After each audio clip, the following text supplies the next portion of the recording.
예, 알겠습니다. 글쎄 뭐 여러 가지 지금 국민들께서도 원하는 분들도 있고 저를 아는 분들도 원하는 분들도 있고 또 여러 가지 국가적으로 어렵고 이런 부분을 해결해야 될 책임감도 느껴서 사임을 하고 출마를 하려고 생각합니다. 당 안팎에서 윤석열 전 대통령과의 관계 설정에 대해서 말들이 많은데 장관님께서는 어떻게 생각하시는지? 윤석열 대통령께서 이제 저를 임명해 주셔서 제가 고용노동부 장관이 됐고요. 저는 윤석열 대통령께서 복귀되기를 바랐는데 이번에 파면이 되셨습니다.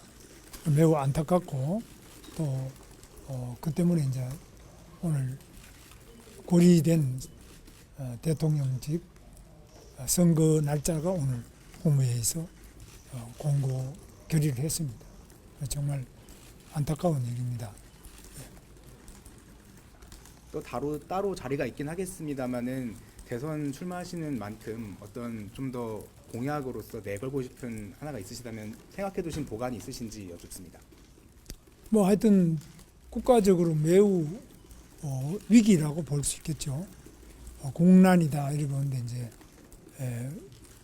그 때문에 경제도 어렵고 국민들이 굉장히 힘든데 이 국태 민안을 위해서 온 정치권과 모든 국민이 단결해서 이 국난을 극복하고 나라가 보다 더 위대한 대한민국으로 발전할 수 있도록 힘을 모아 나가야 될 필요가 있다고 생각하고 저도 거기에 함께 하도록 하겠습니다.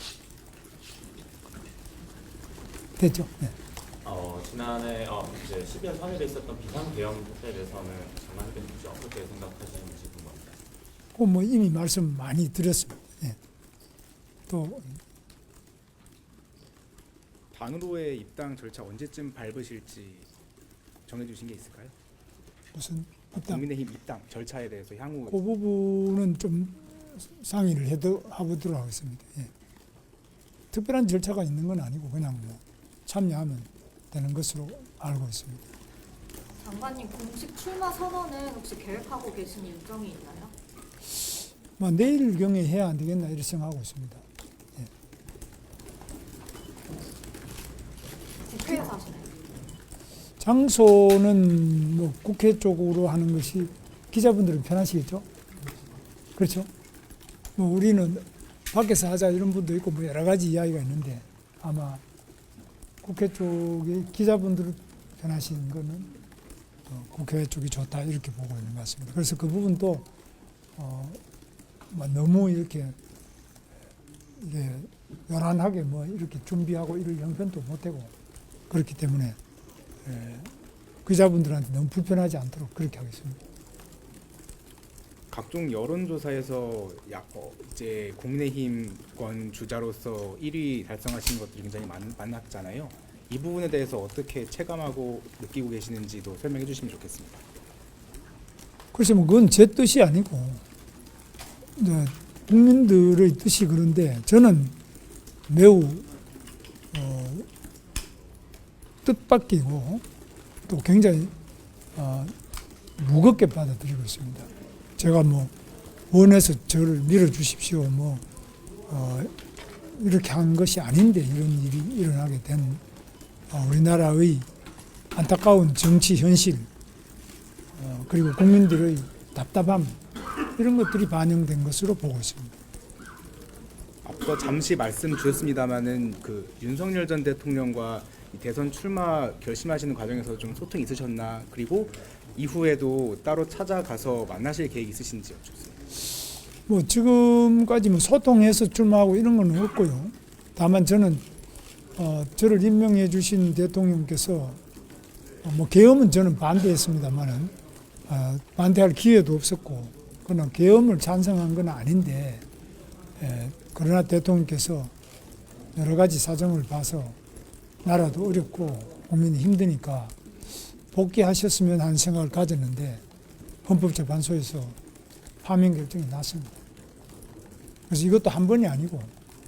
지난번 박근혜 대통령도 그렇고 이번에 또 그렇고 이렇기 때문에 굉장히 깊이 우리나라의 헌법 구조, 권력 구조가 문제가 있는 거 아니냐.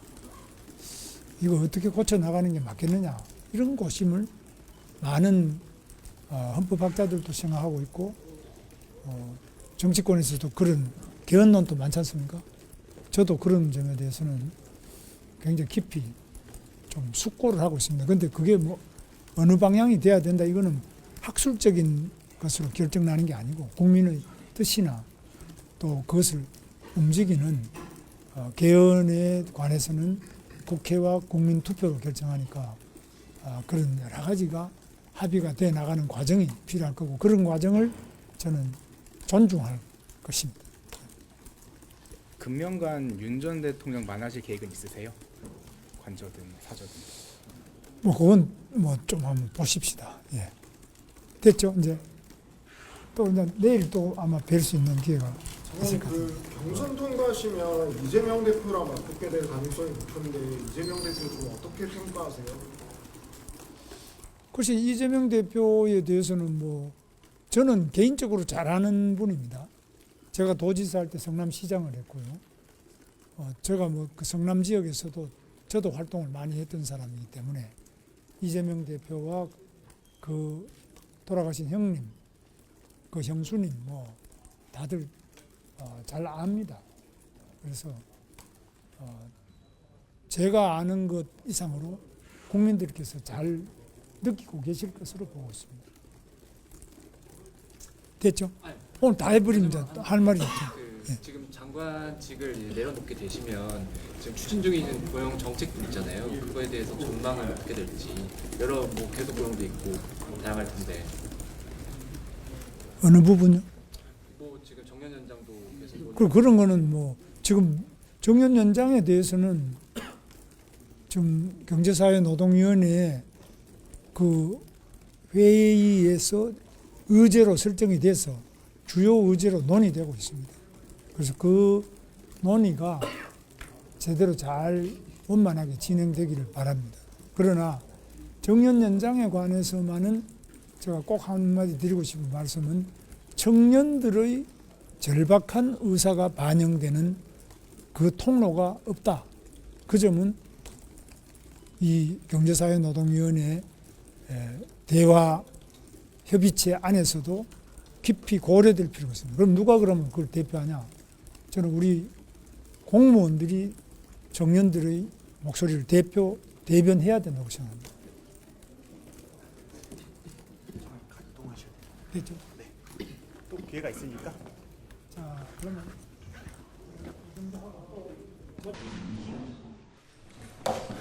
여러분들 정말 이렇게 많이 오셔서 감사를 드립니다.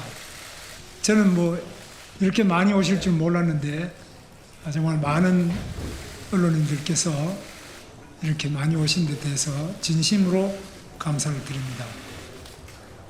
제가 오늘 이 자리를 마련해 주신 이만희 국회의원님, 그리고 인요한 우리 의원님, 박수영 의원님, 그리고 좀 전에 입당을 하면서 우리 당 대표 권영세 우리 비상대책위원장님, 권성동 원내대표님, 이양수 사무총장님 뵙고 입당 원서 쓰고 말씀드리는데 거기도 또 기자분들 많이 오셨습니다. 오늘 이렇게 많이 오신 여러분들께 감사의 말씀을 드립니다.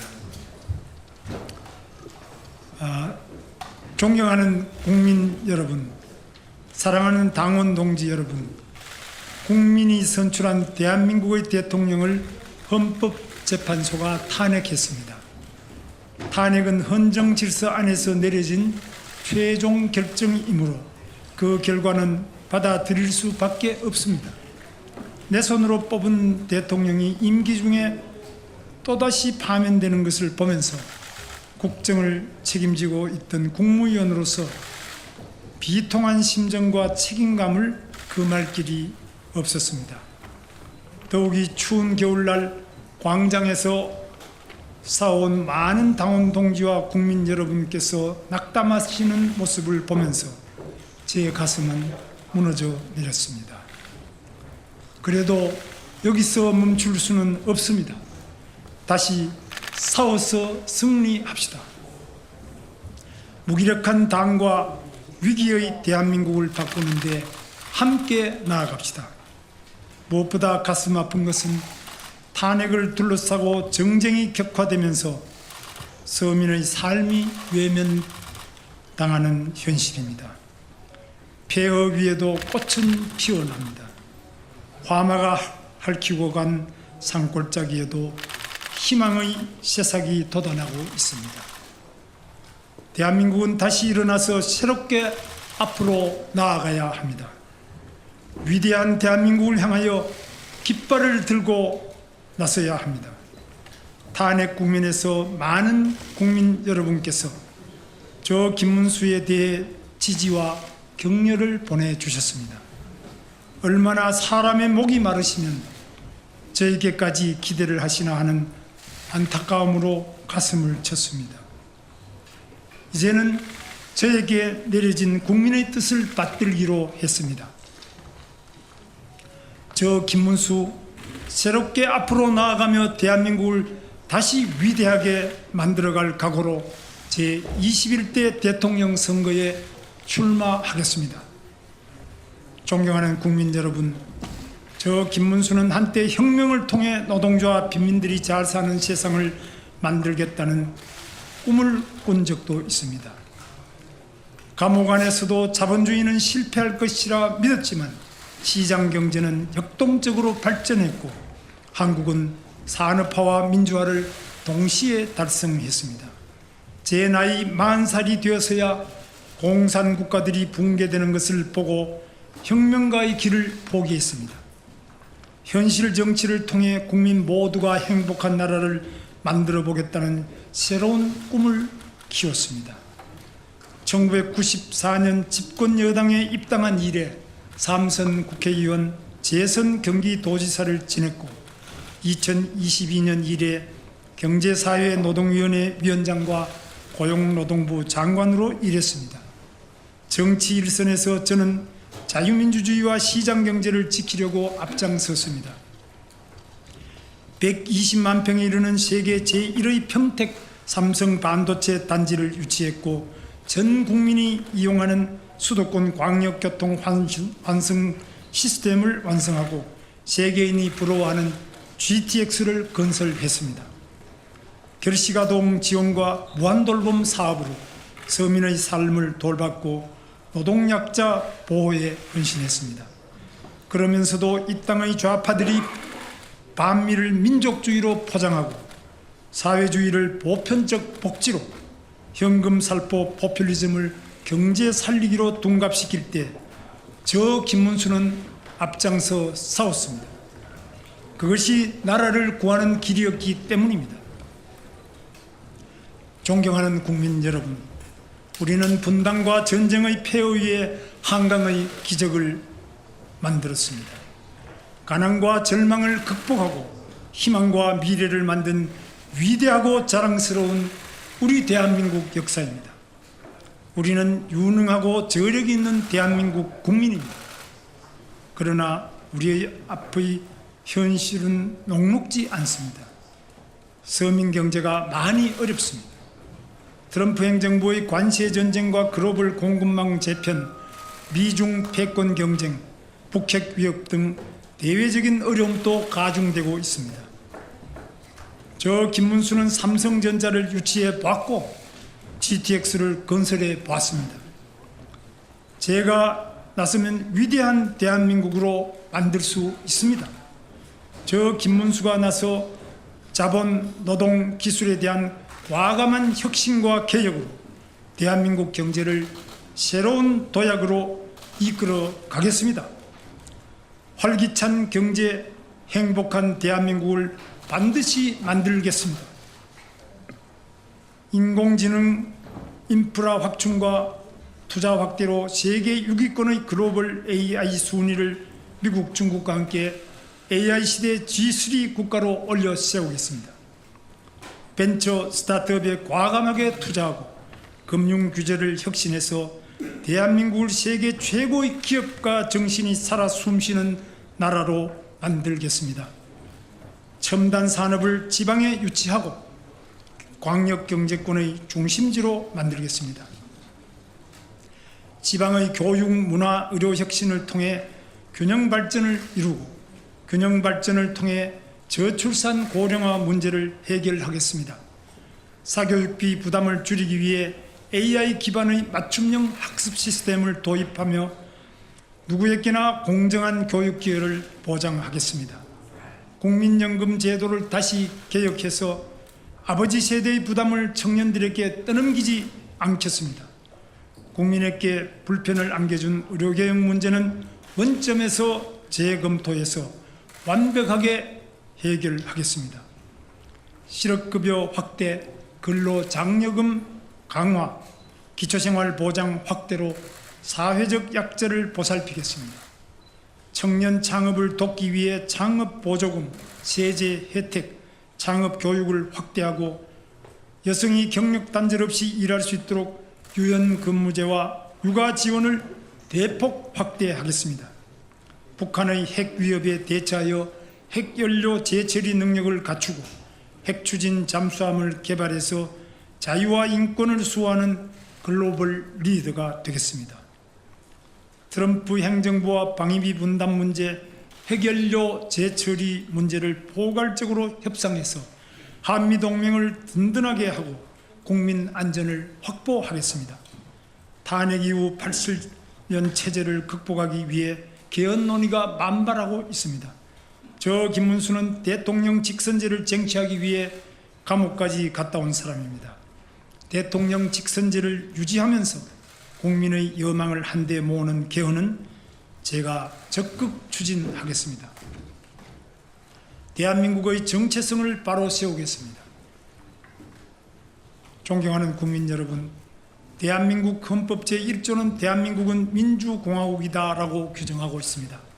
대한민국 성공 스토리는 바로 자유민주주의에 있습니다. 자유민주주의를 채택한 대한민국은 굳건한 한미동맹으로 안전을 보장받으며 산업화와 민주화를 동시에 성공시킨 기적을 이룩했습니다.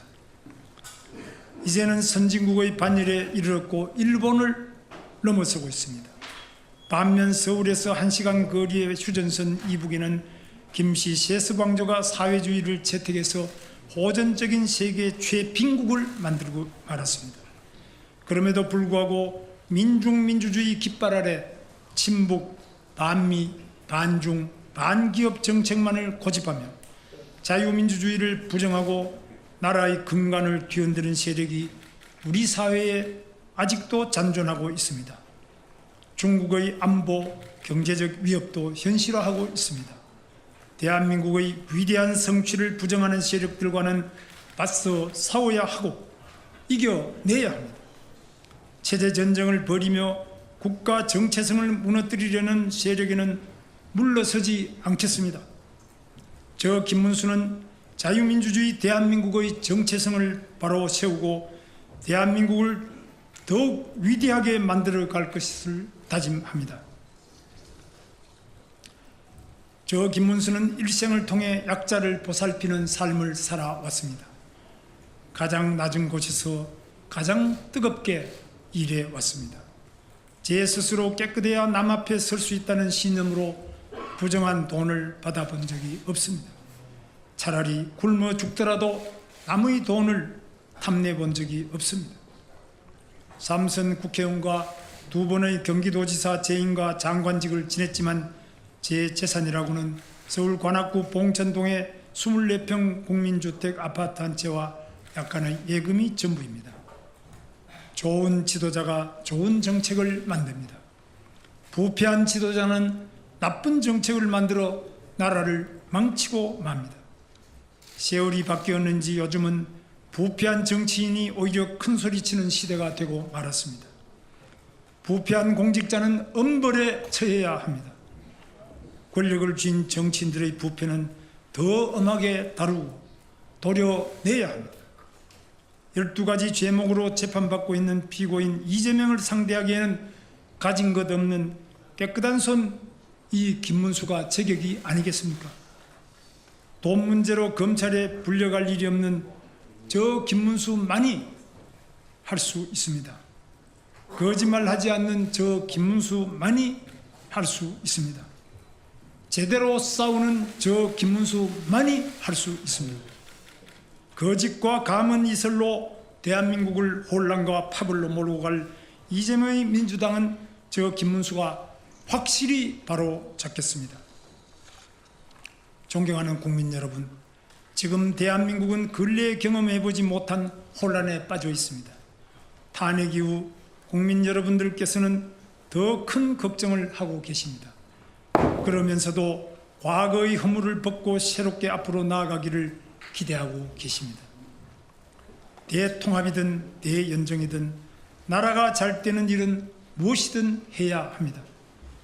저 김문수는 성실하고 순수한 삶을 살려고 노력해 왔습니다. 이제 제가 나서 새로운 전진을 시작하겠습니다. 모두 함께 새롭게 앞으로 나아갑시다. 우리 청년들 앞으로 좀 나오시죠. 그거는 같이 우리 손잡고 하면 자, 예. 함께 힘을 합쳐 위대한 대한민국을 만들어 갑시다. 다시 위대한 대한민국. 저 김문수와 함께 뜁시다. 감사합니다.